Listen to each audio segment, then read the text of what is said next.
الله أكبر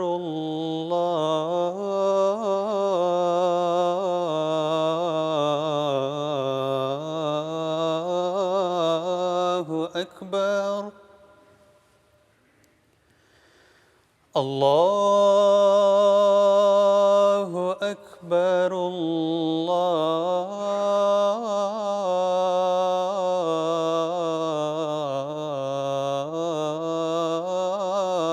الله أكبر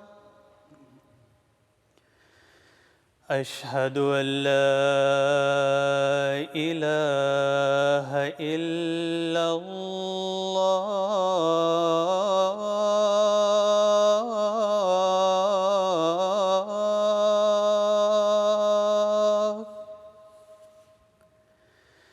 أشهد أن لا إله إلا الله أشهد أن محمدًا رسول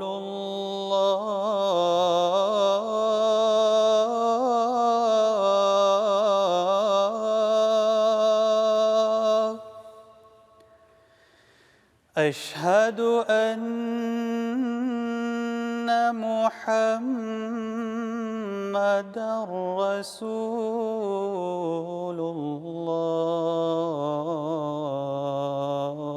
الله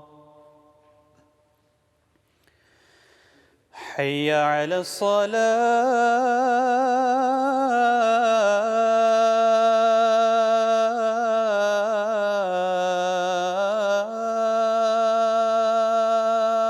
الصلاة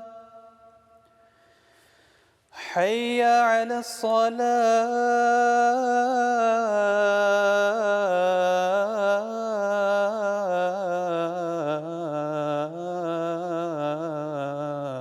الصلاة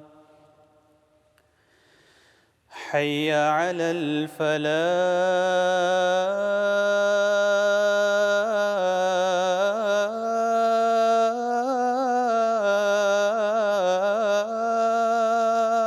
الفلاح حي على الفلاح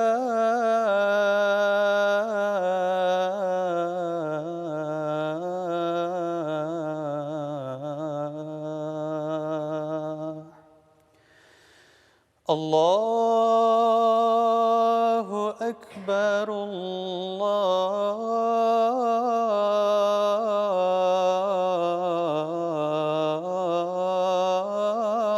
الله أكبر لا إله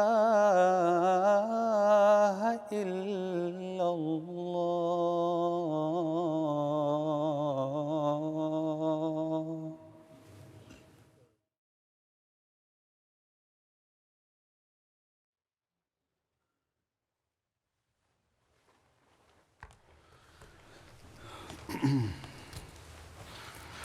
السلام علیکم ورحمۃ اللہ.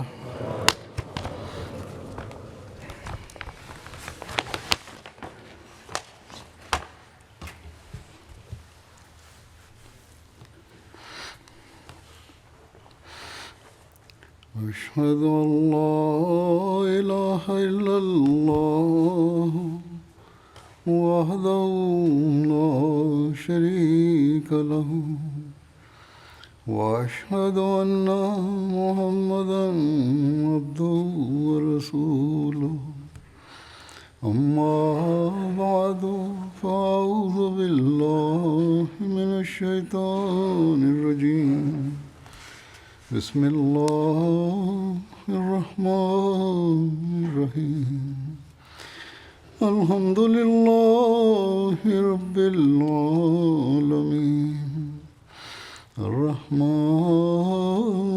الرحيم مالك يوم الدين إياك إياك نعبد وإياك نستعين اهدنا الصراط المستقيم صراط الذين أنعمت عليهم غير المغضوب عليهم ولا الضالين.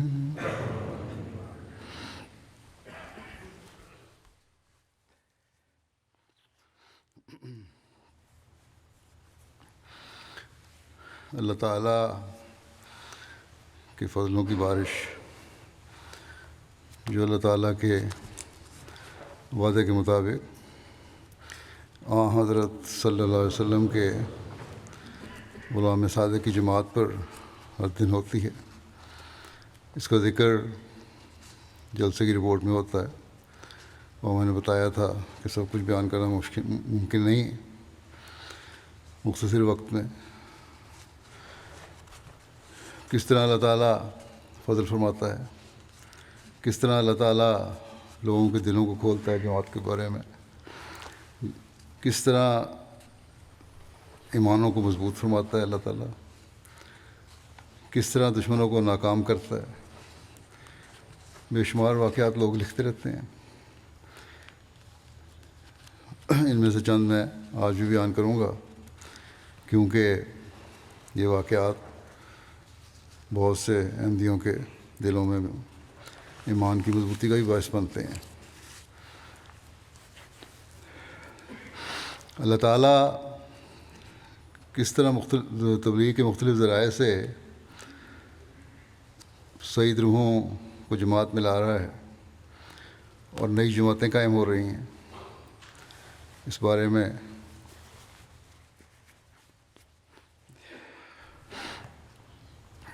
کانگو کنشاسا میں جہاں ہمارا FM ریڈیو ہے،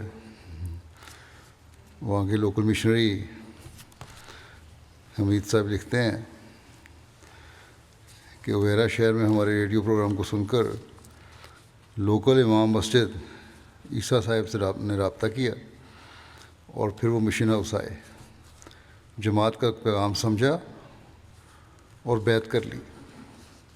نہ صرف بیعت کی بلکہ اپنے گاؤں کے لیبا اندھیری جا کر تبلیغ بھی شروع کر دی۔ ان کی تبلیغ کے نتیجے میں 24 افراد احمدیت میں داخل ہوئے۔ جب ہمارے مرکزی مبلغ سلسلہ نے وہاں دورہ کیا تو مزید 8 افراد نے بیعت کی۔ اس طرح وہاں جماعت قائم ہو گئی۔ اب ایک طرف نیک فطرت امام جو ہیں ان کو یہ پیغام سن کر اس کو سمجھنے کی اللہ تعالیٰ توفیق عطا فرماتا ہے، دوسری طرف پاکستانی علماء ہیں جو سوائے مخالفت کے اور کچھ نہیں جانتے۔ کانگو کنشاسا کے صوبے مائن دومبے ایک گاؤں میں معلم ہے عمر منور صاحب، ان کو تبلیغ کے لیے وہاں بھیجا گیا۔ وہاں بھی مسلمانوں کی ایک مسجد میں بھی گئے، وہ لوگوں میں پمفلٹ تقسیم کیے۔ بعض شریر نوجوانوں نے مسجد سے نکل کر شور مچانا شروع کر دیا اور پتھر مارنے شروع کر دیے۔ اب کہتے ہیں جی لوگ افریقہ میں تو لوگ ان پڑھ ہیں اس لیے باتیں سن لیتے ہیں، وہاں بھی مخالفت ہے۔ معلم صاحب پتھروں سے بچاؤ کرتے ہوئے باقی لوگوں کو تبلیغ کرتے رہے، اور جو لوگ تھے وہ ان لوگوں کے صبر و تحمل کے رویے سے بہت متاثر ہوئے، اور ان میں سے بعض لوگ جو نکل گئے تھے اس وجہ سے پھر دوبارہ مسجد میں آ گئے اور ان کی باتیں سننے لگے۔ جماعت کے متعلق سوالات ہوئے، اعتراضات پیش کیے، بہت سارے سوالوں کے جواب دیے۔ ایک نوجوان نے کہا، شریر نے جو بڑھ بڑھ کے باتیں کر رہا تھا، کہ تم لوگ لندن جا کر حج کرتے ہو جبکہ رسول اللہ صلی اللہ علیہ وسلم نے تمام حج مکے میں کیے تھے۔ مولم صاحب نے اسے سوال کیا کہ یہ تم بتاؤ کہ حضور صلی اللہ علیہ وسلم نے کتنے حج کیے تھے؟ اس پر اس نوجوان نے کہا کہ حضور صلی اللہ علیہ وسلم تو جب سے پیدا ہوئے انہوں نے تمام عمر حج کی ہے۔ اس پر مولم نے کہا کہ آپ صلی اللہ علیہ وسلم نے تو صرف ایک ہی حج کیا ہے۔ مسجد میں بیٹھے امام اور دیگر بڑی عمر کے لوگوں نے اس نوجوان کو برا بھلا کہا کہ تم لوگ سب فساد کر رہے ہو۔ بہرحال وہ لوگ جو فساد کرنے والے تھے شرمندہ ہو کے وہاں سے چلے گئے۔ بعض میں امام صاحب جماعت کے خود کو اپنے گھر لے گئے، جہاں ان کے علاوہ 2 اور ائمہ بھی تھے اور کچھ اور افراد بھی تھے۔ اس طرح 40-42 افراد نے وہاں جماعت احمدیہ کی اس تبلیغ سے متاثر ہو کر بیعت کر لی، اور یہاں بھی ایک نئی جماعت قائم ہو گئی۔ گنی بساؤ امام تمانے کہتے ہیں کہ آج تک ہم جماعت کے بارے میں یہی سنتے آئے ہیں کہ آپ حضرت محمد مصطفیٰ صلی اللہ علیہ وسلم اور قرآن و حدیث کو نہیں مانتے، مگر آج انہوں نے جلسے کا پروگرام دیکھا تھا۔ کہتے ہیں آج اس جلسے کی برکت سے ہم نے آپ کے خلیفہ کو دیکھا اور سنا ہے۔ انہوں نے تو اللہ تعالیٰ اور حضرت محمد المصطفیٰ صلی اللہ علیہ وسلم اور قرآن و حدیث کی نصائح فرمائی ہیں۔ کہتے ہیں آج مجھے یقین ہو گیا ہے کہ جماعت کے خلاف جھوٹا پروپیگنڈا ہو رہا ہے، اور جھوٹا پروپیگنڈا ہمیشہ الہی جماعتوں کے خلاف ہوتا ہے۔ کہتے ہیں امام صاحب اسی مسجد کے تھے، کہتے ہیں میں آج سے جماعت احمدیہ میں داخل ہوتا ہوں اور میں اپنے تمام لوگوں کو جماعت کی تبلیغ کروں گا۔ اللہ کے فضل سے یہ تبلیغ کر بھی رہے ہیں اور ان کی تبلیغ سے نئی جماعتیں بھی قائم ہو رہی ہیں۔ بس ہمارے مخالف ہی جو پاکستان میں بھی ہیں صرف مخالفت برائے مخالفت نہ کریں، بلکہ ہماری تعلیم کو سنیں، پڑھیں، سمجھیں، پھر جو اعتراض ہے وہ پیش کریں۔ یہی حضرت مسیح علیہ السلام نے بار بار فرمایا ہے، تم لوگ یوں ہی مخالفت کرتے ہو، میری بات تو پہلے سنو۔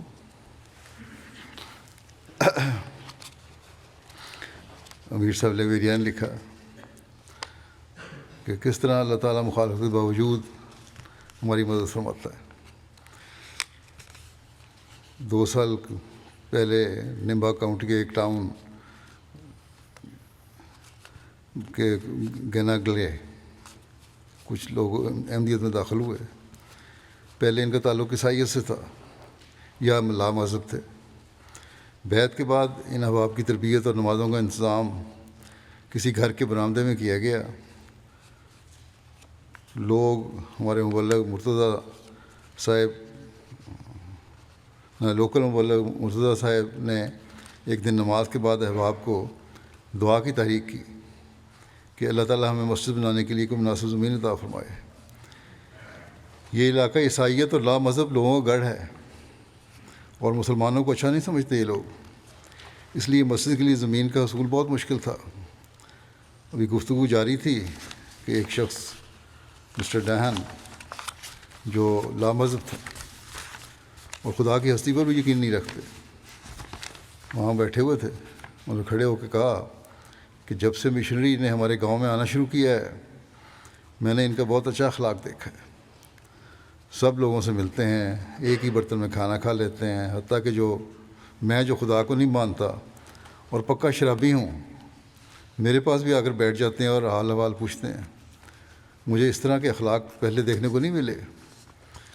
میرے پاس ایک پلاٹ ہے جس پر میں نے اپنا گھر بنانے کا ارادہ کیا تھا، لیکن آج میں اس پلاٹ کو مسجد کے لیے دیتا ہوں۔ چنانچہ کچھ دن کے بعد باقاعدہ انہوں نے بیعت بھی کر لی، شراب کو بھی کلیتاً چھوڑ دیا۔ یہ انقلاب پیدا ہوا اور اخلاص میں ترقی کرتے گئے۔ ایسا اخلاص میں ترقی کی کہ بالکل ہی لوگوں نے دیکھا کہ تبدیل شدہ انسان بن گئے ہیں۔ یہاں مسجد کی تعمیر کا کام بھی شروع ہو گیا۔ لوگوں نے چیف کو اعتراض کیا کہ وہاں مسجد نہیں بننے دینی، لیکن یہ مسٹر ڈان جو تھے انہوں نے بڑی جرأت سے کہا کہ میں نے مسجد کو جگہ دی اور مسجد بنے گی یہاں۔ چنانچہ یہ مسجد مکمل بھی ہو گئی اور اس علاقے میں پہلی مسجد ہے، اس کا نام بیت النور مسجد نور ہے۔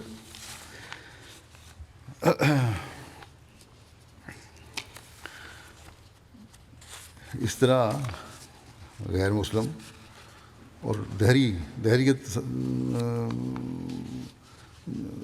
کے معنی جو ہیں اللہ تعالیٰ کو نام ماننے والے، وہ بھی اللہ تعالیٰ کے فضل سے نہ صرف اللہ تعالیٰ کی ہستی پر یقین رکھ رہے ہیں بلکہ اسلام کو سچا مذہب سمجھ کر تسلیم کر رہے ہیں۔ برونڈی ایک قصبہ ہے نیانزا لاک، یہاں جماعت کی کافی زیادہ مخالفت ہے کیونکہ مسلمان بھی ہیں اس علاقے میں۔ سنی مسجد کے امام نے ہر طرح سے کوشش کی کہ جماعت کی مسجد کو بند کروایا جائے، اس کے لیے وہ سرکاری عہدیداروں سے بھی ملا لیکن اس کی ایک نہ چلی۔ ہمارے معلم حمزہ انڈو ویمانہ صاحب کو اس مسجد کے امام نے سوال و جواب کے لیے بلایا۔ سوال و جواب میں وفات مسیح پر بحث شروع ہوئی۔ جب معلم صاحب نے وفات مسیح قرآن پاک کے دلائل سے ثابت کی تو ان نام نہاد علماء سے جواب تو نہ بن سکا، البتہ معلم سے لڑائی شروع کر دی اور جماعت پر کفر کا فتویٰ لگایا۔ اس پر ایک عیسائی نے کھڑے ہو کر جماعت کے موقف کی تائید کی اور اس مولوی کو واضح کیا کہ جماعت احمدیہ مسلمان ہے، آپ کو اسلام سمجھ سے باہر ہے، ان کا تو سمجھ آتا ہے کیا کہتے ہیں یہ۔ دوسری طرف اس مسجد کے مولویوں کی مسجد میں ہی آپس میں لڑائی ہو گئی اور اس وجہ سے حکومت کو دخل اندازی کرنی پڑی اور ان کی مسجد کو 3 ماہ کے لیے حکومت نے بند کر دیا۔ جو ہماری مسجد بند کرنا چاہتے تھے ان کا اپنا یہ حال ہوا کہ مسجد بند ہو گئی۔ اب یہ طریق باقاعدہ سازش کے تحت نام نہاد علماء اختیار کر رہے ہیں ہر جگہ کہ احمدیوں کی مسجدیں بند کرواؤ۔ پاکستان کی طرح اگر مسجدیں بند نہیں ہوتی تو مینار اور محرابیں گراؤ۔ اب پاکستان کا قانون بھی جو ہے وہ کہیں اس میں نہیں لکھا کہ احمدیوں کو مینار بنانے کی اجازت نہیں ہے، لیکن حکومت ان مولویوں کے سامنے نام نہاد علماء کے سامنے گھٹنے ٹیکنے پر مجبور ہے۔ بہرحال یہ اپنی پوری کوشش کر رہے ہیں کہ کسی طرح نقصان پہنچائیں، لیکن انشاءاللہ تعالیٰ ایک دن یہ خود ہی سب مر جائیں گے۔ پاکستان میں ہمیں قرآن کریم کی اشاعت پر پابندی ہے۔ ترجمہ کا تو سوال ہی پیدا نہیں ہوتا، شائع بھی نہیں ہو سکتا، شائع ہونا بھی ناقابل معافی جرم ہے، نادرہ بھی، بلکہ بعض لوگوں پر اس لیے سختی کی گئی، ایسے بھی کیس درج ہوئے ہیں کہ تم قرآن کریم سن کیوں رہے تھے، ریکارڈنگ پہ کیوں لگایا ہوا تھا۔ یہ نام نہاد مسلمانوں کا اسلام ہے۔ ملا نے دین کو بگاڑ کے رکھ دیا ہے۔ اس کے مقابل پر اللہ تعالیٰ ہمارے لیے کس طرح راستے کھولتا ہے۔ ہم دنیا کے مختلف ممالک میں اشاعت قرآن کریم کس طرح کر رہے ہیں، اور ہمارے قرآن ہر جگہ کس طرح پسند کیے جاتے ہیں، خاص طور پر ترجمہ جو جس زبان میں بھی ہوا لوگوں کی توجہ اپنی طرف کھینچتا ہے۔ دارالسلام تنزانیہ کے ایک معلم صاحب نے بتایا کہ وہ پمفلٹ تقسیم کرنے گئے ایک علاقے میں، جماعتی کتب بھی فروخت کرتے ہیں، اس سے تبلیغی رابطوں میں اضافہ ہوتا ہے۔ ایک دن وہ اپنے علاقے سے 30 کلومیٹر دور کہتے ہیں ایک دن مجھے 30 کلومیٹر دور سے ایک غیر جماعت شخص کا فون آیا کہ وہ قرآن کریم کا سواحیلی ترجمہ خریدنا چاہتے ہیں۔ مولانا صاحب نے بتایا کہ قرآن کریم تو ان کے قریب کے علاقے سے بھی مل سکتے ہیں، لیکن اس شخص نے کہا مجھے جماعت کے ترجمے اور تفسیر کا طریق بہت پسند ہے۔ ٹھیک ہے، اور انہوں نے کیے ہیں، لیکن جماعتی طریق جو ترجمہ ہے وہ مجھے پسند ہے کیونکہ عقل اس کو قبول کرتی ہے، میں یہی ترجمہ لینا چاہتا ہوں۔ مالی مبلغ ہیں بلال صاحب، کہتے ہیں جماعت احمدیہ کو قرآن کریم کی نمائش منعقد کرنے کی توفیق ملی۔ ایک طالب علم سٹال پر آئے، انہیں قرآن کریم کے فرینچ ترجمے کا تعارف کروایا گیا کہ موجودہ ترجمے میں جماعتی فرینچ ترجمہ سب سے بہترین ہے۔ اس پر وہ کہنے لگے کہ ان کے گھر میں بھی قرآن کریم کا ترجمہ موجود ہے جو کہ جماعتی ترجمے سے بہتر ہے. اس نوجوان نے یہ کہا.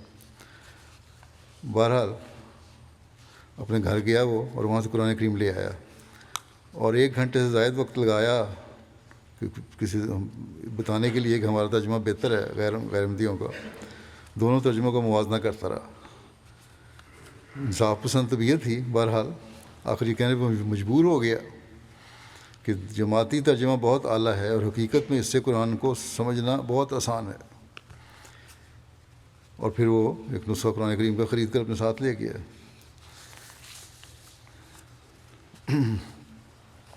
اسلام کی حقیقی تعلیم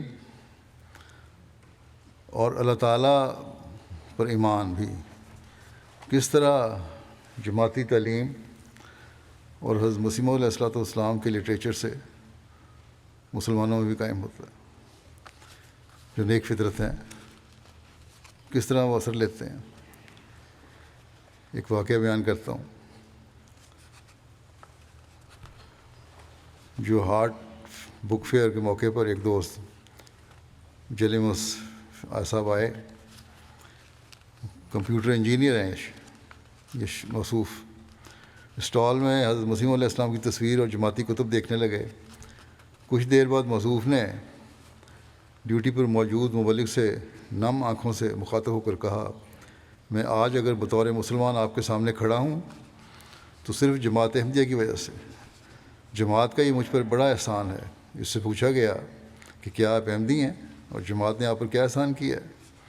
اس پر اس نے جواب دیا کہ میں احمدی تو نہیں ہوں لیکن میں مذہب سے دور ہوتے ہوتے دہریہ ہو گیا تھا. مگر میرے گھر میں والد صاحب کے پاس جماعت احمدیہ کی کچھ پرانی کتب پڑھی ہوئی تھیں جو کہ حضرت مرزا غلام احمد صاحب قادیانی کی لکھی ہوئی تھی. ان کتب کا میں نے مطالعہ کیا. ان کتب میں حضرت مرزا صاحب نے خدا تعالیٰ کے بارے میں جو دلائل پیش کیے تھے ان دلائل نے میری آنکھیں کھول دیں. میں لاجواب ہو گیا اور میرا ہستی باری تعالیٰ پر ایمان قائم ہو گیا. اس طرح دہریہ لوگ بھی اپنے ایمان کو دوبارہ قائم کرتے ہیں جماعت احمدیہ کی لٹریچر سے. پھر کہنے لگا کہ اب میں جماعت احمدیہ کی ویب سائٹ کا مطالعہ کرتا رہتا ہوں. جماعت احمدیہ اسلام کی تائید میں جو دلائل پیش کرتی ہے اس سے میرا ایمان مضبوط ہوتا ہے اور میرے علم میں اضافہ ہوتا ہے. جماعت احمدیہ کی وجہ سے میں آج مسلمان ہوں. مغربی دنیا میں جہاں بعض ملکوں میں قرآن کریم کی توہین کی جا رہی ہے وہیں سویڈن میں ڈنمارک وغیرہ میں وہیں جب اسلام کی خوبصورت تعلیم پیش کی جاتی ہے تو انہی مخالفین کے رویے بدل جاتے ہیں. بس آج جماعت احمدیہ ہی ہے جو قرآن کریم کے مرتبہ و مقام کو بلند کرنے اور اس کی حقیقی تعلیم بتانے میں کوشاں ہے. ایک جرمن خاتون نے کہا نمائش لگی ہوئی تھی جماعتی لٹریچر کی اور قرآن کریم کی. اس نمائش میں مختلف موضوعات پر نمائش تھی پیش کیے گئے. اسلام کے بارے میں قرآن اور حدیث کے حوالہ جات پیش کیے گئے ان موضوعات کے حوالے سے جو اس بات کو ظاہر کرتے تھے کہ اسلام کوئی انتہا پسند مذہب نہیں ہے. اس خاتون نے کہا آپ کی جماعت نے تو اسلام کو آسان کر کے ہمارے سامنے پیش کر دیا. اب کوئی وجہ نہیں کہ اسلام کی مخالفت کی جائے اور قرآن کریم کی مخالفت کی جائے. قرآن کریم کی اشاعت اور اسلامی تعلیمات پر لٹریچر کا لوگوں پر کس طرح اثر ہوتا ہے اس بارے میں اور واقعی بیان کرتا ہوں. گولہ گھاٹ بک فیئر کے موقع پر ایک پروفیسر ہیں مسلمان پروفیسر شبانہ یاسمین صاحبہ کہتی ہیں جب ہم ہمارے اسٹال کو دیکھا رپورٹ دینے والے کہتے ہیں جب ہمارے اسٹال کو دیکھا تو بہت خوش ہوئی اور سیدھا آ کر قرآن مجید کا آسامی ترجمہ اٹھایا. آسام میں نمائش ہو رہی تھی اور اپنے ساتھی پروفیسر صاحب سے کہنے لگی کہ آج میرا یہ خواب پورا ہو گیا ہے. میں ایک لمبے عرصے سے قرآن کریم کے آسامی ترجمے کی تلاش میں تھی. میرے ایک استاد تھے جنہوں نے بارہا مجھ سے قرآن مجید کے آسامی ترجمے کا مطالبہ کیا تھا. لیکن میرے پاس قرآن مجید نہ ہونے کی وجہ سے میں ان کو نہیں دے سکی، یہ ترجمہ نہ ہونے کی وجہ سے، اس وجہ سے مجھے سخت ندامت ہوتی تھی اور اپنے مسلمان ہونے پر افسوس ہوتا تھا۔ میرے استاد کی وفات کے بعد آج مجھے یہ قرآن مجید ملا ہے، اگر اس کی قیمت ہزاروں روپے بھی ہوتی تو میں اس وقت ضرور خرید لیتی۔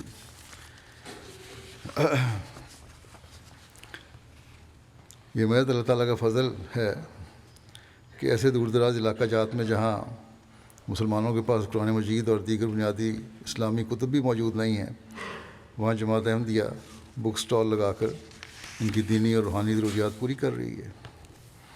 پھر دھیما جی بک فیئر میں ایک خاتون ہیں بھانتی دوبارہ،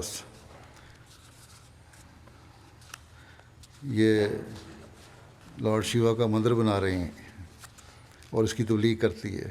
جب اس نے ہندو ہے، ہمارے اسٹال کو دیکھا تو حیران رہ گئی کہ اس علاقے میں جہاں مسلمانوں کی آبادی بہت کم ہے وہاں ایک اسلامی اسٹال لگا ہے۔ اس نے ہمارے اسٹال پر آ کر گفتگو کی، بہت خوش ہو کر واپس گئی۔ اگلے روز پھر واپس آئی، اسٹال میں موجود تمام لوگوں کے لیے پھل وغیرہ لائی، نیز قرآن مجید کو دیکھ کر بہت خوش ہوئی۔ اس نے قرآن مجید خریدتے ہوئے اس بات کا اظہار کیا کہ آج میری زندگی کا ایک خواب آپ نے پورا کر دیا ہے۔ قرآن کریم خریدا اور اس کو اپنے سینے سے لگایا اور تصویر بنوائی اس کے ساتھ۔ چیک ریپبلک مشرقی یورپ کا ملک ہے۔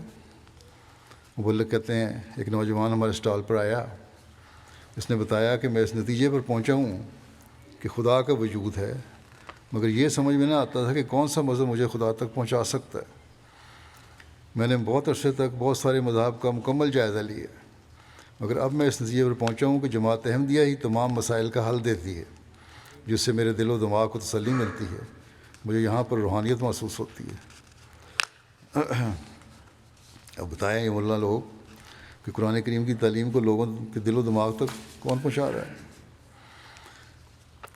اللہ تعالیٰ کس طرح تبلیغ کے راستے کھولنے کا سامان پیدا فرماتا ہے، اس کے بھی ایمان محفوظ واقعات ہیں۔ پاکستان میں ہم پر مکمل پابندی ہے، لیکن بعض جگہ دوسری جگہوں پہ بعض روکوں کے باوجود اللہ تعالیٰ آسانیاں پیدا فرما دیتا ہے۔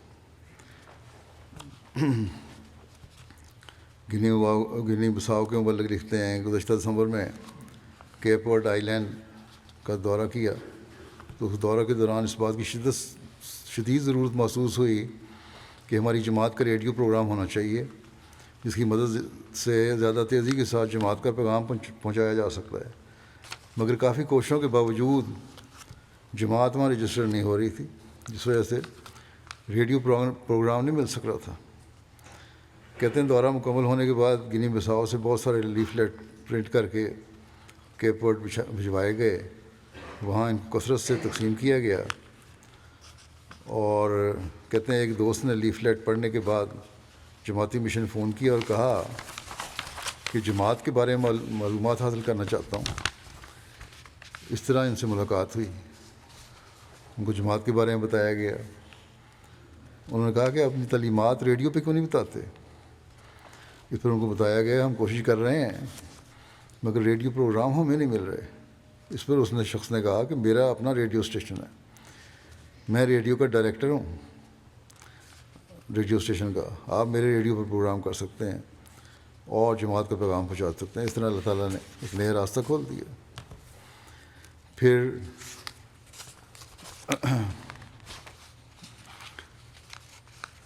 مالی کے مبلغ لکھتے ہیں جلسہ سالانہ مالی میں کولیکورو ریجن کے ایک گاؤں سے ایک دوست احمد تورے صاحب آئے۔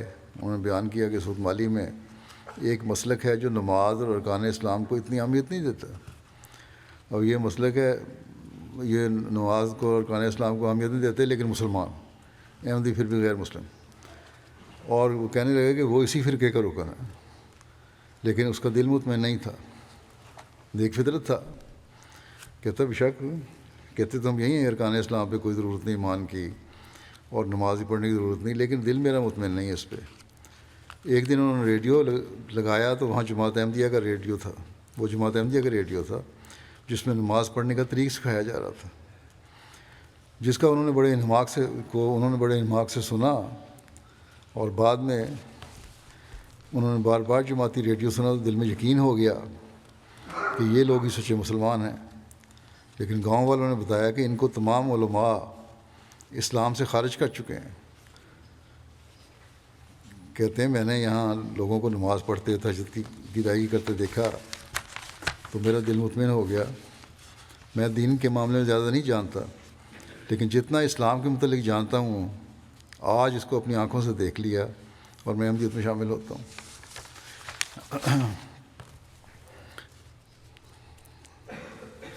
آخری شرعی کتاب قرآن کریم، جس کا پڑھنا سننا رکھنا بھی، جیسا کہ میں نے کہا، پاکستان میں احمدیوں پر بین ہے، ایک بہت بڑا جرم ہے۔ وہی کتاب ہے جس کے ذریعے جماعت احمدیہ دنیا میں اسلام کا پیغام پہنچا رہی ہے اور دنیا کی اصلاح کر رہی ہے۔ مائکرونیشیا کے مبلغ سرجیل صاحب کہتے ہیں کچھ عرصہ پہلے ایک شخص سائمن گیڈن نے رابطہ کر کے قرآن پاک کا نسخہ حاصل کیا۔ اس پر کچھ عرصہ گزر گیا، ایک دن اچانک اس کا میسج آیا کہ میں ملاقات کرنا چاہتا ہوں۔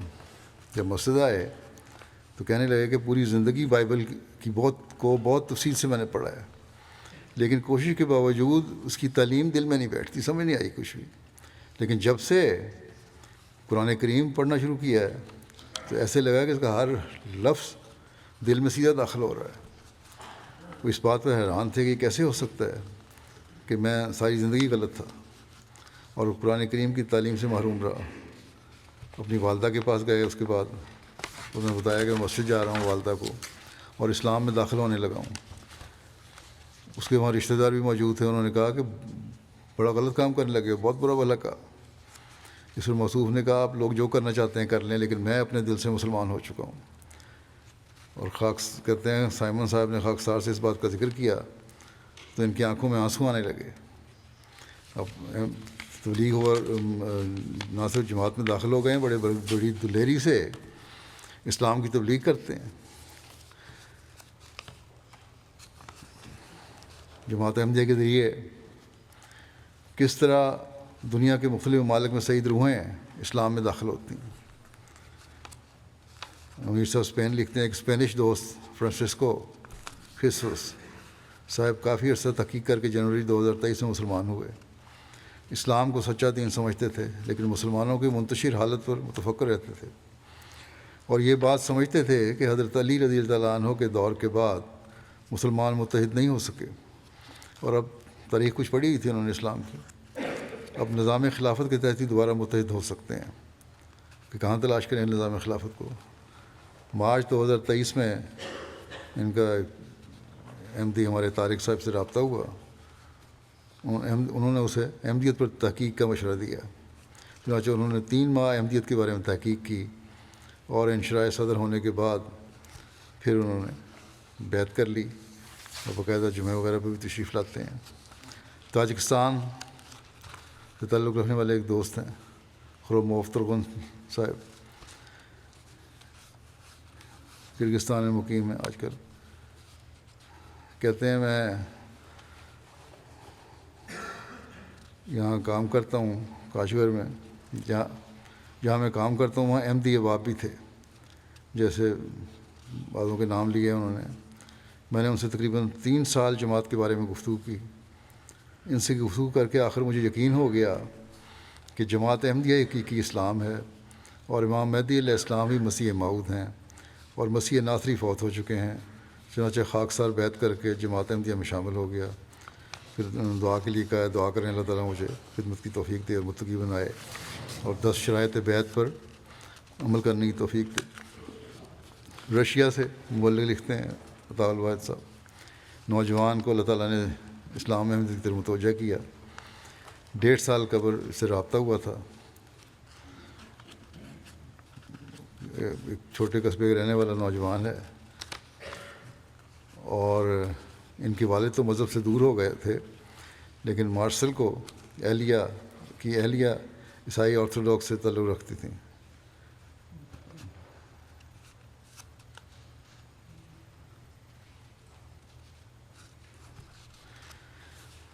چنانچہ مارسل یہ نوجوان جو ہیں ان کے بڑے بھائی عیسائی ہیں، لیکن ان کی توجہ ان کے والد کی قومیت کی وجہ سے اسلام کی طرف ہوئی، اور وہ پہلے مسلمان تھے ان کے والد، انہوں نے اسلام قبول کیا، اس توجہ کی وجہ سے اسلام قبول کیا، لیکن مسلمانوں کا سنی اسلام قبول کر لیا، لیکن اسلام قبول کرنے کے بعد یہ کہتے ہیں کہ تعلیمات سے متعلق بہت سے سوالات ذہن میں آتے تھے جن کے مقامی مولوی تسلی بخش جواب نہیں دے سک رہے تھے۔ اس بے چینی میں اضافہ ہوتا رہا، اور اسی دوران اللہ تعالیٰ نے انٹرنیٹ کے ذریعے سے ان کا رابطہ جماعت احمدیہ رشیا کے ساتھ کروا دیا۔ یہاں سے مارسل صاحب کو اپنے سوالات کی تسلی بخش جواب مل رہے ہیں۔ ان کا کہنا ہے کہ میں نے بہت سی جگہوں پر اسلام کو سمجھنے کی کوشش کی، لیکن حقیقی اسلام احمدیت ہی میں پایا ہے، چنانچہ انہوں نے بیعت کر لی۔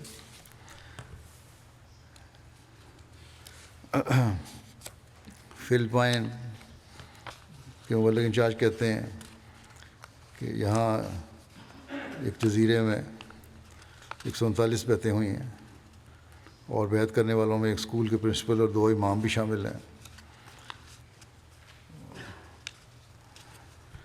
اور 4 امام مسجد بیعت کر کے احمدی ہو چکے ہیں۔ ایک امام مسجد حاجی عیسیٰ کا کہنا ہے کہ جس مسجد کے وہ امام ہیں اب وہ جماعت احمدیہ ہی کی مسجد ہے۔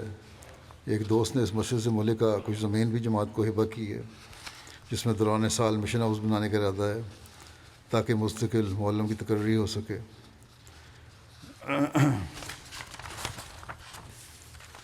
مالی قربانی کرنے والے ہیں یہ امام، صرف یہ نہیں کہ پیسے لیتے ہیں، ان کی دکان ہے، کاروبار ہے، مالی قربانی کرنے والے بھی ہیں۔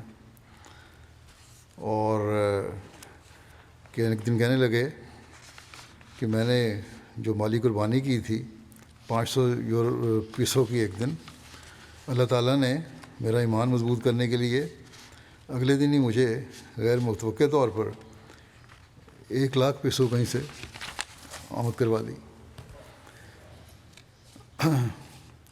اللہ تعالیٰ خود کس طرح سعید فطرت لوگوں کی رہنمائی فرماتا ہے۔ مالی کے ریجن سکاسو کے مبلغ لکھتے ہیں مروان کولیبالی صاحب احمدی مشن ہاؤس آئے اور کہا کہ وہ بیعت کرنا چاہتے ہیں۔ انہوں نے بتایا کہ وہ ریڈیو احمدیہ شوق سے سنتے تھے اور جماعت کی اکثر باتوں پر مطمئن تھے، لیکن بیعت کرنے کو دل نہیں مانتا تھا۔ کہنے لگے کل جب میری ریڈیو سنتے سنتے آنکھ لگ گئی تو میں نے خواب میں دیکھا کہ آسمان میں چاند نہایت روشن ہے، اور چاند میں 2 اشخاص کی تصویریں نظر آ رہی ہیں، ایک تصویر بڑی اور ایک چھوٹی ہے، اور قریب کھڑے بچے شور مچا رہے ہیں کہ یہ امام مہدی علیہ السلام اور ان کے خلیفہ کی تصویر ہے، وہ آ گئے ہیں۔ مروان صاحب کہتے ہیں کہ انہوں نے قریب کھڑے بزرگ سے دریافت کیا کہ آپ کو بھی تصویر نظر آ رہی ہے خواب میں ہی، جس میں بزرگ نے تو نفی میں جواب دیا کہ لیکن کہتے ہیں میرا دل مطمئن ہو گیا کہ احمدیت ہی سچی جماعت ہے جو امام مہدی کے ظہور کا اعلان کر رہی ہے۔ حضرت مسیح علیہ السلام کی اور خلفاء کی تصویریں دیکھیں، انہوں نے حضرت مسیح علیہ السلام کی بڑی تصویر کو پہچان لیا، ساتھ میری تصویر بھی تھی، اور کہا یہی تو میں نے خواب میں دیکھا تھا۔ اسپین کے امیر صاحب لکھتے ہیں کارلوس صاحب بیعت کی ہے انہوں نے اس سال، عبدالسلام ان کا، پہلے مسلمان ہو گئے تھے، یہ عبدالسلام ان کا نام رکھا گیا تھا۔ انہوں نے خواب میں حضرت مسیح علیہ السلام کو دیکھا کہ حضور انہیں فرما رہے ہیں کہ آؤ امن کی طرف آ جاؤ۔ خواب کے بعد ایک روز ان کی اہلیہ انٹرنیٹ پر انہیں کچھ دکھا رہی تھی کہ ان کی نظر حضرت مسیح علیہ السلام کی تصویر پر پڑی، تو انہوں نے کہا یہ تو وہی شخص ہے جو مجھے خواب میں امن کی طرف بلا رہا تھا۔ اس پر انہوں نے احمدیت کے بارے میں تحقیق شروع کر دی، اور کچھ دن بعد دوبارہ خواب دیکھا، حضرت مسیح علیہ السلام نے ان کا فرمایا کہ میں امام مہدی اور مسیح ہوں۔ ان کا دل تو اس خواب کے بعد احمدیت کا قائل ہو گیا تھا، لیکن بیعت نہیں کی تھی اور تحقیق جاری رکھی۔ تیسری دفعہ پھر انہوں نے حضرت مسیح علیہ السلام کو دیکھا جب آپ کے چہرے پر ناراضگی کے آثار تھے۔ اس پر انہوں نے فوری طور پر جماعت سے رابطہ کیا اور بیعت کر لی۔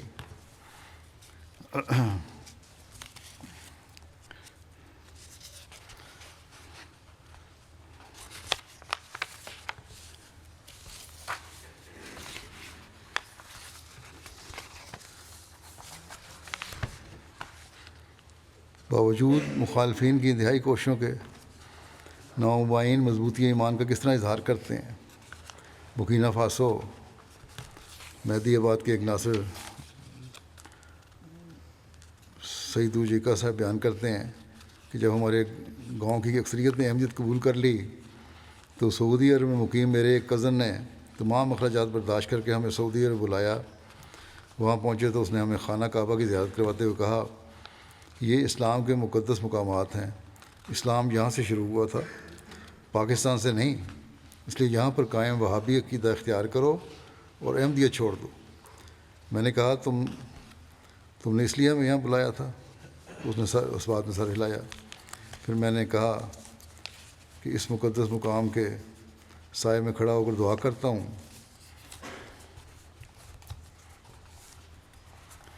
کہ میری زندگی میں کوئی ایسا موقع نہ آئے کہ مجھے احمدیت چھوڑنی پڑے۔ خانہ کعبہ میں کہتے ہیں میں نے یہ دعا کی تو اللہ تعالیٰ مجھے اس سے پہلے حالت ایمان میں موت دے دے، کبھی ایسا موقع نہ آئے کہ میں ایمان سے پھروں۔ کہتے ہیں بہرحال اس کے بعد میں جلد برکینا فاسو آ گیا۔ خدا کا کرنا ایسا ہوا کہ وہی ان کا جو عزیز کزن تھا ان سے ملنے کے لیے رشتہ داروں سے برکینا فاسو آیا تو الحاج ابراہیم صاحب نے تبلیغ کی اسے اور وہ احمدی ہو گیا۔ بہرحال کہتے ہیں جو ہمیں شکار کرنا چاہتا تھا وہ خود احمدیت کا شکار ہو گیا۔ پھر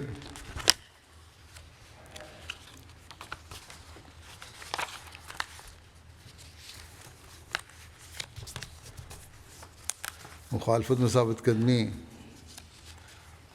برکینا فاسو کی ہیں۔ امیر صاحب بیان کرتے ہیں، ڈوری ریجن کے مولا عمر دیکو صاحب ہیں،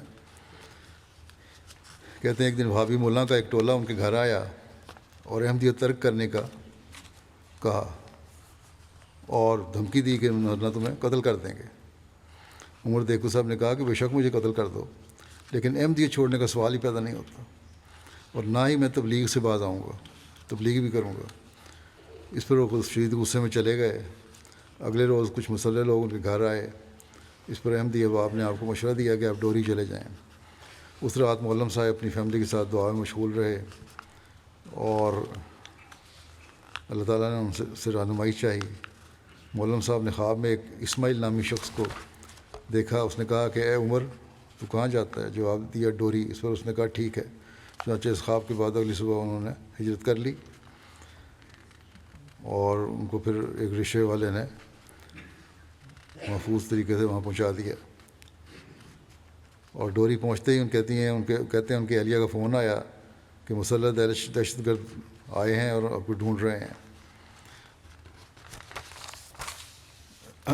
اس طرح اللہ تعالیٰ نے ان کی جان بھی بچا دی۔ نائجیریا کی اوسن اسٹیٹ کے گاؤں کے رہائشی بدر ادریمی صاحب کو احمدیت قبول کرنے کی توفیق ملی۔ کھیتی باڑی کرتے ہیں اور احمدیت قبول کرنے سے قبل گاؤں کے ایک مخالف گروپ کے سرگرم رکن تھے، ہماری جماعت کے مخالف گروپ کے۔ گاؤں میں جماعت احمدیہ کے مشنری نے کہتے ہیں مجھے جماعت سے متعارف کروایا تو مجھے جماعت احمدیہ کی متعلق مزید جاننے میں دلچسپی پیدا ہوئی۔ کچھ عرصہ تحقیق کرنے کے بعد میں نے احمدیت قبول کر لی۔ بیعت کے بعد گاؤں والوں کی طرف سے شدید مخالفت کا سامنا کرنا پڑا۔ مجھے کہتے ہیں کہا گیا کہ 3 مہینے اگر تم نے احمدیت نہ چھوڑی تو تمہارا گھر تباہ کر دیں گے۔ بڑی پریشانی ہوئی۔ ایک روز میں کھیتوں میں کام کرنے کے لیے گیا، شدید طوفان آ گیا۔ کہتے ہیں مجھے یقین تھا کہ میں واپس گھر جاؤں گا تو میرا گھر اس طوفان کی نظر ہو چکا ہوگا۔ بہرحال جب گھر گیا تو کیا دیکھتا ہوں کہ میرے گھر کے دائیں بائیں سارے گھر تباہ ہو چکے ہیں۔ تقریباً 50 کے قریب گھر تباہ ہو گئے۔ نہ صرف گھروں کی چھتیں بلکہ پورے کے پورے گھر ہی ملبہ بن گئے۔ اور اس دوران مخالفین کی یہ بات بھی ذہن میں آ جاتی کہ چونکہ تم نے احمدیت قبول کی ہے اس لیے ایک روز جب تم واپس آؤ گے تو اپنا گھر تباہ و برباد دیکھو گے۔ میں نے دعا کی کہ اے اللہ اگر یہ جماعت تیری جماعت ہے اور حضرت مسیح علیہ السلام وہی موعود مہدی ہیں جن کی خوشخبری رسول کریم صلی اللہ علیہ وسلم نے دی تھی تو میرے گھر کو گرنے نہ دینا۔ بہرحال جب بارش تھم گئی تو میں گھر کے اندر داخل ہوا، دیکھا کہ ہر کمرہ محفوظ تھا اور کسی قسم کا کوئی نقصان نہیں ہوا تھا، اور جبکہ ارد گرد بہت سارے گھر تباہ ہو گئے تھے۔ کہتے ہیں اس واقعہ کے بعد میرا احمدیت کی سچائی پر ایمان پختہ ہو گیا اور مجھے یقین ہو گیا کہ یہ جماعت واقعی ایک الہی جماعت ہے۔ بہرحال دنیا کے مختلف ممالک میں اللہ تعالیٰ کی سلوک کہ ہر جگہ اللہ تعالیٰ کی تائیدات حضرت مسیح موعود علیہ الصلوۃ والسلام کے ساتھ نظر آتی ہیں، جنہوں نے ہمیں حقیقی اسلام کی تعلیم دی۔ یہ سب سے بڑی جماعت احمدیہ کی سچائی کی دلیل ہے یہ واقعات، اور اللہ تعالیٰ کے فضل سے لوگوں کے ایمان کو مضبوط کر رہے ہیں یہ باتیں۔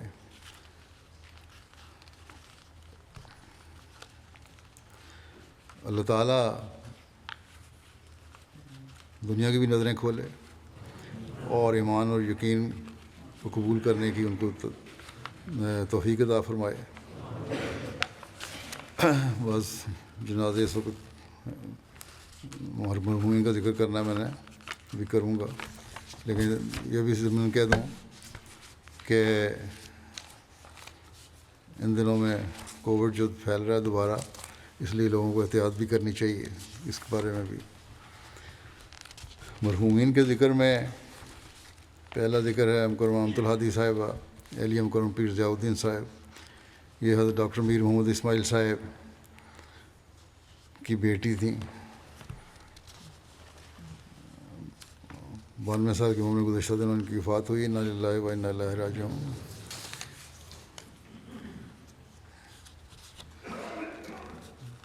ان کے بیٹے پیر شبیر احمد نائب امیر ہیں اسلام آباد کے، اور بریگیڈیئر ظبیر احمد ایڈمنسٹریٹر ہیں فضل العلم اسپتال میں۔ آج کل ریٹائرمنٹ کے بعد وقف کیا تھا انہوں نے۔ 2 بیٹیاں بھی ہیں ان کی۔ ان کے بیٹے نے لکھا کہ ہم بہن بھائیوں نے ہمیشہ اپنی والدہ کو بچپن سے ہی نمازوں اور تلاوت میں باقاعدہ پایا، اور باقاعدہ چندہ دینے والی MTA دیکھنا کا معمول تھا۔ جماعتی تحریکات میں حصہ لیتی تھیں۔ تحریک جدید کے دفعہ اول کی چندہ دہن تھی، جو 1971 میں جو پاک بھارت جنگ ہوئی اس میں ان کے امت الہادی صاحبہ کے خامند بریگیڈیئر ضیاء الدین صاحب مشرقی پاکستان میں تھے، جو اب بنگلہ دیش ہے، اور وہاں وہ بڑا لمبا عرصہ رہے۔ یہ ان کی کہتے ہیں پیر دبیر کے میری والدہ بھی اور چھوٹی بہن بھی وہیں تھیں۔ کچھ عرصے کے بعد والد نے والدہ اور چھوٹی بہن کو بھیج دیا، لیکن وہ پریشان رہتی تھیں، لیکن کبھی انہوں نے اپنی پریشانی کا اظہار ہم بچوں پہ نہیں کیا، بلکہ ہمیں حوصلہ دیتی رہیں۔ اور 6 مہینے کے بعد پھر بریگیڈیئر صاحب وہاں سے واپس آئے۔ ہمیشہ تلقین کرتی تھیں عیدوں پہ غریبوں کا خیال رکھو، ان کو عیدیاں دو۔ ہیومینٹی فرسٹ میں ہر سال 2 مرتبہ خطیر رقم بھجواتی تھیں۔ اس کا ڈاکٹر نوری صاحب نے بھی ذکر کیا۔ کنویں اور ہینڈ پمپ لگوانے کے لیے، بچوں کی پڑھائی کے لیے، غریبوں کے کھانے کا بندوبست کرنے کے لیے۔ ان کی بیٹی امت القدیر طلعت کہتی ہیں کہ بآواز تلاوت کیا کرتی تھیں، کسی کی غیبت نہیں کرتی تھیں، دوسروں کو بھی اس بات سے منع کرتی تھیں۔ خلافت سے بہت عقیدت کا تعلق تھا، باقاعدہ MTA دیکھتی ہیں، باقاعدہ خطبہ سنتی ہیں، اور ہمیں ہر موقع پہ سمجھاتی تھیں کہ سلسلہ کتب پڑھنے کا بہت فائدہ ہے۔ ان کو خود بھی بڑا شوق تھا، اور سرحانے ہر وقت کتب پڑھی ہوتی تھیں جو زیر مطالعہ ہوتی تھیں۔ بہت ملنسار اور تعلق رکھنے والی تھی۔ ان کی نواسی کہتی ہیں کہ جب بھی ہم قرآن کریم کی کوئی نئی صورت یاد کرتے تو ہمیں انعام دیا کرتی تھیں، حوصلہ افزائی کرتی ہیں۔ کہتی ہیں مجھے یاد ہے کہ باقاعدہ فجر کی نماز کے بعد بہت لمبی تسبیح اور دعائیں کرتی تھیں، اور مجھے بھی تلقین کرتی تھیں۔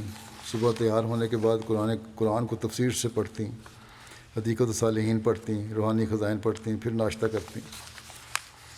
اللہ تعالیٰ مرحومہ سے مغفرت و رحم کا سلوک فرمائے، درجات بلند کرے، ان کی نیکیاں ان کے بچوں میں بھی جاری فرمائے۔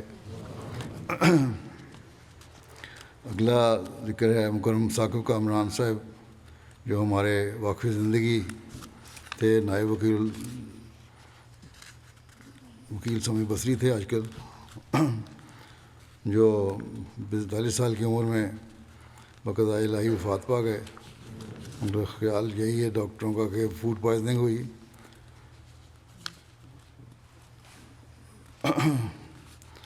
لیکن ایک ٹریجڈی یہ بھی ہوئی کہ ثاقب صاحب کی وفات سے تقریباً 45 منٹ قبل ان کے بیٹا عارف کامران بھی وہی کھانا انہوں نے کھایا تھا، وہ بھی فوت ہو گیا. انا للہ و انا الیہ راجعون. ثاقب کامران صاحب کے پردادا حضرت چودھری مولا بخش صاحب تلونڈی جھنگلا ضلع گرداسپور نے حضرت اقدس مسیح موعود علیہ الصلوۃ والسلام کی بیعت کی تھی. کامران صاحب نے وقف کیا، جامعہ میں داخل ہوئے اور وہاں سے پھر پاس کر کے مختلف جگہوں پہ تعینات رہے.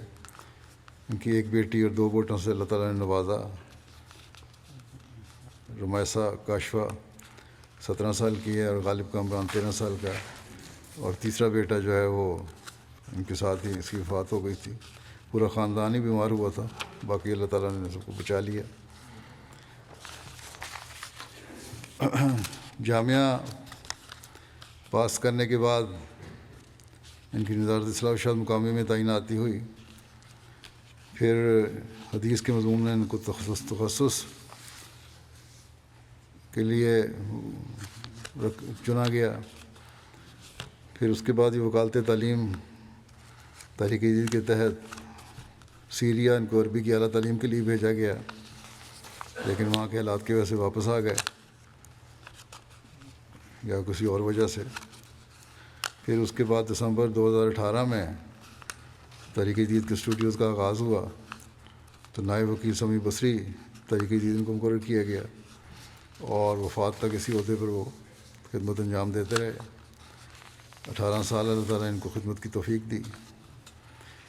ان کی اہلیہ ان کی والدہ صادقہ بیگم صاحبہ کہتی ہیں کہ کامران کی پیدائش وقف 9 کی تاریخ سے پہلے ہوئی تھی. انہوں نے حضرت خلیفۃ مسیح رابع کو درخواست کی کہ میرے 2 چھوٹے بیٹے وقف 9 میں شامل کر دیں، تو خلیفۃ مسیح رابع نے ان کی درخواست مان لی اور شامل کر لیا. ان کی اہلیہ کہتی ہیں بہت پیاری شخصیت ہے، لفظوں میں بیان کرنا مشکل ہے.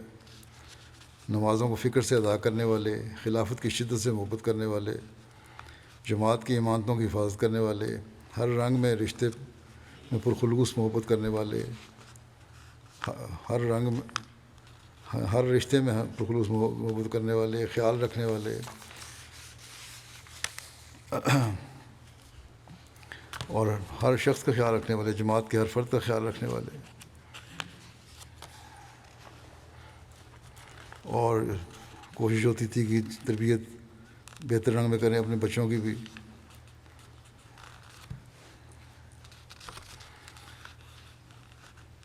ان کی والدہ نے بھی لکھا ہے کہ قرآن کریم کے حکم کہ اپنے والدین کے سامنے اٹھنا کو کبھی ایسی اونچی آواز میں انہوں نے بات نہیں کی. دوسروں کے راز چھپانے والے، دفتری رازوں کی امانت کی حفاظت کرنے والے. ان کی اہلیہ کہتی ہیں کہ ہم بعض دفعہ باہر سے سنتے تھے باتیں، تو ان سے پوچھتے تھے کہ یہ بات ہوئی ہے، تو کہتے تھے یہ امانت ہے، میں تمہیں کچھ نہیں بتا سکتا.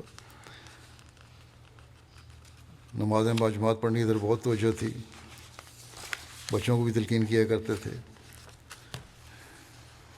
اور ہمیشہ کوشش ہوتی کہ گھر بچوں کا اور بیوی کا خیال رکھیں، ان کی ضروریات کو پورا کریں. ہر رشتے کے ساتھ وفا کا تعلق تھا. ان کی بیٹی کہتی ہیں رمیسہ کہ میرے والد نہایت ہی عاجز، نیک، غریب پرور، بافہم، دور اندیش، اطاعت گزار اور تہجد پڑھنے والے شخص تھے. تربیت کرنے کا عجیب طریقہ تھا، اپنی آنکھ کے اشارے سے ہی بات سمجھا دیتے، ہر وقت اچھی تربیت کرنے کی فکر میں لگے رہتے اور ہمیشہ بتاتے کہ تم لوگ وقف 9 ہو، اس لیے اپنا اس بات کا احساس رکھو. کہتے ہیں بہت ساری باتیں میں ان سے پوچھ لیتی تھی، کبھی نہیں جھجکتے تھے ان کے جواب دینے میں، چاہے کیسی بھی کیفیت ہو. روحان احمد صاحب اور بھی سلسلہ جو آج کل وسیلہ راہ مولا ہیں، یہ کہتے ہیں کہ مجھے ان کی زیر تربیت اور زیر نگرانی لمبا عرصہ کام کرنے کا موقع ملا، ہمیشہ ایک شفیق دوست کی طرح میری رہنمائی کی۔ آپ نرم مزاج، اچھی شخصیت کے مالک اور بہترین قائدانہ صلاحیتوں کے حامل تھے، ایک مخلص خادم سلسلہ تھے۔ ان کی سخاوت اور ہمدردی بھی بے مثال تھی۔ ان سیران کے لیے بھی دعا کریں، اللہ تعالیٰ ان کی بھی جلد رہائی کے سامان پیدا فرمائے، اور مرحوم سے اللہ تعالیٰ مغفرت و رحم کا سلوک فرمائے، درجات بلند کرے، ان کے لوایقین کو، بچوں کو، بیوی کو، والدہ کو صبر اور حوصلہ عطا فرمائے، اور ان کے بچوں میں ان کی نیکیاں جاری فرمائے۔ تیسرا ذکر ہے پروفیسر ڈاکٹر محمد اسحاق داؤدہ صاحب کوتونو بینن کا۔ ان کی بھی گزشتہ دنوں میں 60 سال کی عمر میں وفات ہوئی، انا للہ و انا الیہ راجعون۔ ان کا تعلق بینن کے داؤدہ خاندان سے تھا، جس خاندان کے لوگوں نے بینن میں سب سے پہلے احمدیت قبول کی۔ بینن کے سب سے پہلے احمدی مکرم ذکر اللہ داؤد صاحب مرحوم ان کے تایا تھے۔ ان کے والد عیسیٰ داؤد مرحوم تاحیات بینن کے نیشنل امیر رہے، نائب امیر رہے۔ 1980 میں جب آپ طالب علم تھے تو آپ نے ذکر اللہ داؤد صاحب مرحوم کی تبلیغ سے احمدیت قبول کر لی تھی۔ قبول احمدیت کے بعد اپنے تایا کے ساتھ اپنے والدین کو تبلیغ کرتے رہے، اور کچھ دیر کے بعد ان کی تبلیغ سے والدہ اور والد بھی احمدی ہو گئے۔ 2022 میں سینیگال سے کی یونیورسٹی سے زوالوجی میں پی ایچ ڈی کی ڈگری حاصل کی۔ اس کے بعد واپس آ کر بینن میں پراکو یونیورسٹی میں پروفیسر کے طور پر تعینات ہوئے۔ اپنی قابلیت کے بلبوتے پر بہت ساری ملکی اور غیر ملکی کانفرنسز میں شریک ہوتے تھے۔ لمبا عرصہ بطور صدر خدام الاحمدیہ بینن خدمت کی توفیق ملی۔ زمانہ طالب علمی میں ہی انہوں نے وصیت کر لی تھی، اور یوں بینن کے احمدیوں میں سے شروع کے، بلکہ کہتے ہیں لکھا ہے کہ سب سے پہلے مسیح ہونے کا اعزاز انہیں حاصل ہوا۔ ان کی اہلیہ ریحانہ داؤدہ صاحب، جو اس وقت لجنہ کی نیشنل سیکرٹری تربیت ہیں، کہتی ہیں کہ میں نے شادی کے بعد اپنے خاوند کی تبلیغ سے احمدیت قبول کی۔ انہوں نے مجھے یسرًا القرآن اور پھر قرآن مجید پڑھایا۔ بہت ہی شریف، دیانتدار، انسانیت کا درد رکھنے والے غریب پرور انسان تھے۔ جماعتی کاموں کے لیے ہر وقت تیار رہتے تھے، باقاعدہ تہجد پڑھنے والے تھے۔ مجھے تلقین کیا کرتے تھے اور کہا کرتے تھے گھر میں قرآن کریم پڑھا کرو تاکہ ہمارے گھر میں خدا تعالیٰ کی رحمتیں نازل ہوں۔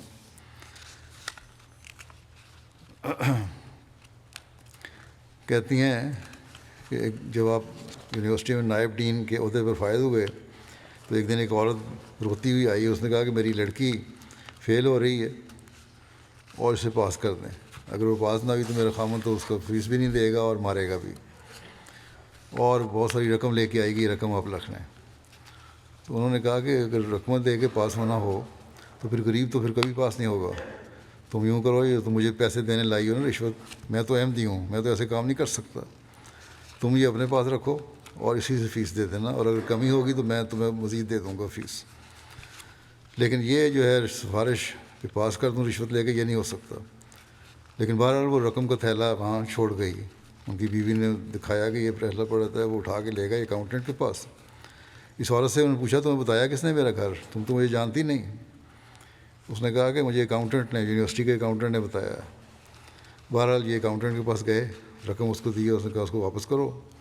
میٹنگ بلائی یونیورسٹی کی اور وہاں یہ سارا معاملہ پیش کیا اور بتایا، تو اس پر وہاں جو پروفیسر اکٹھے ہوئے سارے، جو ایگزیکٹو تھی، انہوں نے کہا کہ وہ تو 3 لاکھ فرانک لے کے آئی تھی، یہ 1.5 لاکھ ہیں۔ لیکن بہرحال اس میں سے وہ بھی کسی اکاؤنٹنٹ نے خود برد کر لیے تھے۔ تو بہرحال چاہتے یہ تھے ان کے مخالفین ان کو نائب ڈین کے عہدے سے فارغ کروایا جائے، الزام لگوایا جائے رشوت کا، لیکن اس میں کامیاب نہ ہوئے۔ اور یونیورسٹی والے ہمیں دوسرے بھی ان کے ساتھیوں نے بعد میں برملا اظہار کیا کہ بہت ہی ایماندار شخصیت تھے، ہمیشہ اپنے محلے کی غریب بیواؤں کا خیال رکھتے تھے، کسی کے گھر کی مرمت کروا دی، بچوں کی دلداری کرتے، ہر ممبر سے پیار کرتے، وفات پر تعزیت کے لیے یونیورسٹی پراکو کے شعبہ ایگریکلچر کے بہت سے پروفیسر پورٹنووا آئے. شعبہ کے انچارج پروفیسر ڈاکٹر ابراہیم نے کہا کہ نہایت ہی عاجز اور دیانتدار انسان تھے. یونیورسٹی میں پاپا بونر کے نام سے فرینچ لفظ ہے مشہور تھے، جس کا مطلب ہے ہر ایک کو برکت دینے والا. ہر ضرورت مند کو جو بھی ہوتا مدد کرتے، جو جیب میں ہوتا اسے دے دیتے، کبھی خالی ہاتھ نہیں لوٹاتے تھے. اللہ تعالیٰ پر بہت زیادہ توکل تھا. حساک داؤد صاحب کو حضور صلی اللہ علیہ وسلم سے، حضرت مسیح علیہ السلام اور خلافت سے بے پناہ محبت تھی. وہ دعا کیا کرتے تھے کہ اے اللہ مجھے آن وسلم کی محبت کا یہ حال تھا. کہتے تھے آن وسلم کی عمر 63 سال ہے تو اس سے زیادہ مجھے عمر نہ دینا. جب ایک مبلغ کو بتایا کہ فرانس میں گئے ہارٹ سرجری کے لیے، دل کے مریض ہو گئے تھے، تو انہوں نے لیسلا کی انگوٹھی پہنی ہوئی تھی. ڈاکٹر نے اتارنے لگے تو انہوں نے کہا یہ تو انگوٹھی نہیں اتارنی، یہ موت تک میرے ساتھ رہے گی، کیونکہ یہی اللہ تعالیٰ کے فضل ہیں جس کو میں ہمیشہ یاد رکھتا ہوں. یہاں قائم مقام امیر ہیں آج کل، مبلغ انچارج ہیں میاں قمر. کہتے ہیں کہ پراکو کا جب میں ریجنل مبلغ تھا، جو بھی تنخواہ ملتی اپنی وصیت اور دیگر چند جائیداد ایک لفافے میں ڈال کر مسجد میں لے آتے پہلے ہی شروع میں کہ میرے رسید کاٹ لیں. ہمیشہ مسکراتے رہتے اور ہر مصیبت اور پریشانی میں یہی کہتے کہ میں دعا کر رہا ہوں، اور خلیفہ وقت کو بھی دعا کے لیے لکھ دیا ہے، اللہ تعالیٰ آسانی پیدا فرمائے گا. عثمان گان میں اہلیہ کے علاوہ 2 بیٹیاں اور 2 بیٹے شامل ہیں. بڑی بیٹی عزیزہ مقصدہ داؤدہ ایگریکلچر میں PhD کر رہی ہیں. دونوں بیٹے رقیب داؤدہ اور مسرور داؤدہ کمپیوٹر کی تعلیم حاصل کر رہے ہیں. اللہ تعالیٰ ان بچوں کو بھی ان کے باپ کے نقش قدم پر چلائے اور مرحوم سے مغفرت اور رحم کا سلوک فرمائے، درجات بلند فرمائے. نماز کے بعد انشاءاللہ نماز جنازہ ہوگا.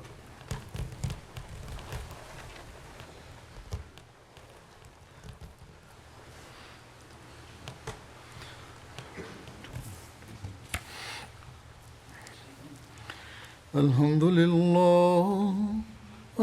لله نحمده ونستعينه ونستغفره ونؤمن به ونتوكل عليه ونعوذ بالله من شرور أنفسنا ومن سيئات أعمالنا.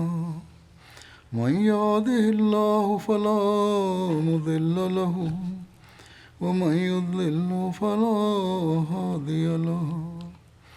ونشهد أن لا إله إلا الله ونشهد أن محمدا عبده ورسوله.